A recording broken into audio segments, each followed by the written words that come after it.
कृषि और प्रसंस्कृत खाद्य उत्पाद निर्यात विकास प्राधिकरण यानी एपिडा वाणिज्य और उद्योग मंत्रालय का एक वैधानिक निकाय है, जिसका काम भारत में कृषि और प्रसंस्कृत खाद्य उत्पादों के निर्यात और विकास को बढ़ावा देना है। इस दिशा में एपिडा लगातार बेहतरीन काम कर रहा है। इसी बीच अब एपिडा देश के कई शहरों में अपने क्षेत्रीय कार्यालयों की स्थापना कर रहा है, ताकि स्थानीय किसानों और निर्यातकों को आसानी हो। इसी बीच अब खबर सामने आई है कि एपिडा पटना, रायपुर और देहरादून में 3 नए क्षेत्रीय दफ्तर खोलने जा रहा है। एपिडा के इन दफ्तरों की स्थापना को लेकर कहा जा रहा है कि इससे किसान और निर्यातकों को लाभ तो मिलेगा ही, साथ ही साथ एपिडा के ये क्षेत्रीय कार्यालय वैश्विक बाजार में भी भारतीय उपज को आसानी से पहुंचा सकने में मदद करेंगे। वर्तमान में एपिडा के 16 क्षेत्रीय कार्यालय दिल्ली, बेंगलुरु, श्रीनगर, जम्मू, लद्दाख, गुवाहाटी, मुंबई, वाराणसी, कोच्चि और भोपाल जैसे शहरों में मौजूद हैं। अब पटना, रायपुर और उत्तराखंड के देहरादून में एपिडा के नए क्षेत्रीय कार्यालय खुलने से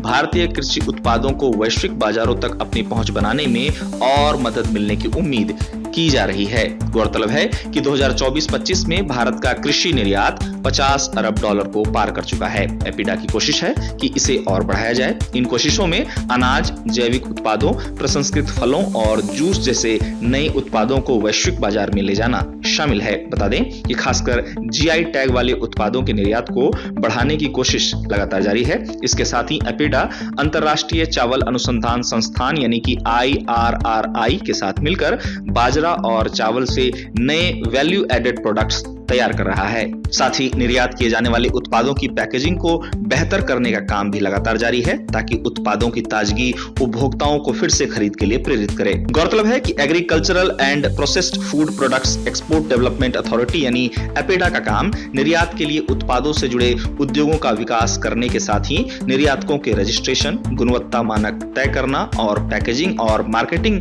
को बेहतर बनाना है। उम्मीद जताई जा रही है कि देश के 3 प्रमुख शहर पटना, रायपुर और देहरादून में खुलने जा रहे एपिडा के ये नए क्षेत्रीय कार्यालय किसानों और निर्यातकों को काफी लाभ पहुंचाएंगे।